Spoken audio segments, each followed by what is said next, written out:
This video is sponsored by Ram Ram Group of Companies, co-sponsored by Nature House and Bhaiya Ji Silver Coated Ilaichi। Eid के त्योहार की बहुत बहुत मुबारकबाद। वक्फ bill जो आ रहा है, ज्यादातर देश के दल उसके खिलाफ हैं। समाजवादी पार्टी भी इस बिल के विरोध करती है। सदन में जब आएगा इसका विरोध होगा। भारतीय जनता पार्टी के जितने भी अभी तक के फैसले हुए हैं, जो संविधान बदलने के या इस तरह के जो बड़े फैसले लिए हैं, उससे जनता को लाभ नहीं पहुंचा है।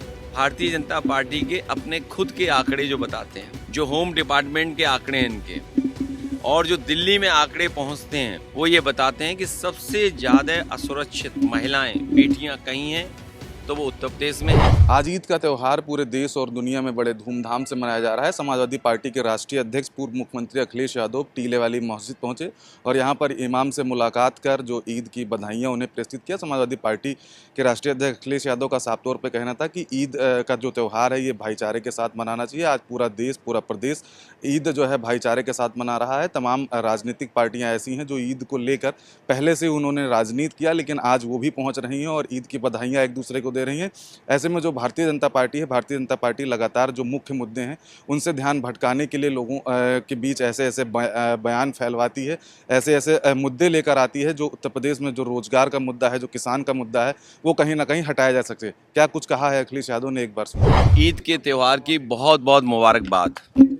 आपके माध्यम से पूरे प्रदेश के लोगों को, देश के लोगों को, दुनिया के लोगों को ईद की त्यौहार की बहुत बहुत शुभकामनाएं, बधाई जाए। ईद का त्यौहार जहां मिठाई लेकर के, सिवैयाँ लेकर के आता है, वहीं संदेश ये भी देता है कि हमारे भारत की मिली जुली संस्कृति रही है।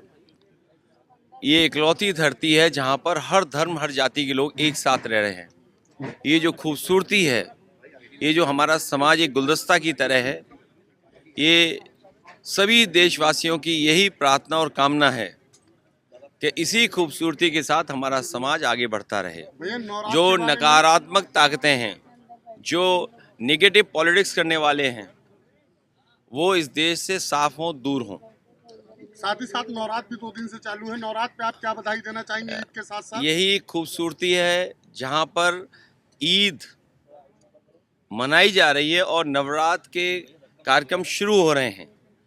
इस भारत की यही खूबसूरती है कि हम सब मिलकर के एक साथ मनाते हैं त्योहार। अखिलेश जी, एक चीज और बात करना चाहेंगे आपसे। एक वक्फ बोर्ड बिल जारी किया जा रहा है वक्फ बोर्ड के खिलाफ, उसका प्रदर्शन देखने को मिल रहा है। अलविदा की नमाज से लगातार लोग हाथों पे काला रिबन बांध के प्रदर्शन कर रहे हैं। संसद में उस बात को लेकर आप क्या मुद्दा उठाना चाहेंगे? वक्फ बिल जो आ रहा है, ज्यादातर देश के दल उसके खिलाफ हैं। बड़े पैमाने पर राजनीतिक दल इसकी खिलाफत करेंगे। समाजवादी पार्टी भी इस बिल के विरोध करती है।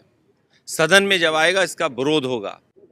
भारतीय जनता पार्टी के जितने भी अभी तक के फैसले हुए हैं, जो संविधान बदलने के या इस तरह के जो बड़े फैसले लिए हैं, उससे जनता को लाभ नहीं पहुंचा है।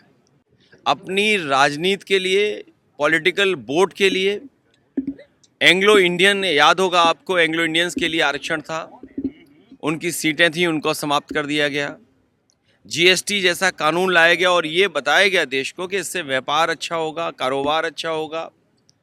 लेकिन जीएसटी के आने से भ्रष्टाचार भी बढ़ा है और जो व्यापार बढ़ना चाहिए था, हमारे व्यापारियों के सामने संकट पैदा हो गया।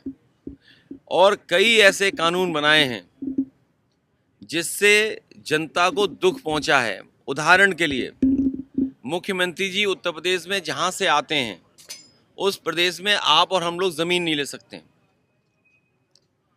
जो बगल का प्रदेश है, जो उत्तर प्रदेश का हिस्सा था, अगर हम और आप लोग जमीन लेना चाहें तो नहीं ले सकते हैं।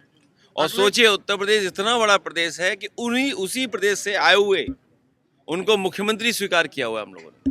अखिलेश जी, एक चीज और जानना चाहते हैं कि महिलाओं को लेके लगातार अपराध बढ़ता चला जा रहा है। महिलाएं खुद को सुरक्षित नहीं महसूस कर पा रही हैं भारतीय जनता पार्टी में, इसके क्या कहना चाहेंगे? भारतीय जनता पार्टी के अपने खुद के आंकड़े जो बताते हैं, जो होम डिपार्टमेंट के आंकड़े हैं इनके, और जो दिल्ली में आंकड़े पहुंचते हैं, वो ये बताते हैं कि सबसे ज़्यादा असुरक्षित महिलाएं, बेटियां कहीं हैं तो वो उत्तर प्रदेश में हैं। यही नहीं, जो ज़ीरो टॉलरेंस का नारा देते थे, इसमें ज़ीरो लॉ एंड ऑर्डर हो गया। क्या आप सोच सकते हैं कि एयरफोर्स कैंपस में एयरफोर्स के अधिकारी के साथ ऐसी घटना घट जाए, एयरफोर्स का अधिकारी मार दिया जाए, जान ले ली जाए, और तब जब पुलिस को पता था कि उसकी जान को खतरा है, उसके बाद जान चली गई। और यही नहीं, न जाने कितनी बेटियों की ऐसी तस्वीरें आती हैं, ऐसी खबरें आती हैं जो उनके साथ अन्याय हो रहा है और लगातार हो रहा है। और सरकार जो नारा दे रही है ज़ीरो टॉलरेंस का, वो केवल नारा है। ज़ीरो टॉलरेंस, इनका लॉ एंड ऑर्डर ज़ीरो हो गया है। और जो ईज़ ऑफ डूइंग करप्शन की बात करते थे, उन्हीं के एक अधिकारी बंटवारे के चक्कर में भागे हुए हैं। New Public Inter College Lucknow. Admission open.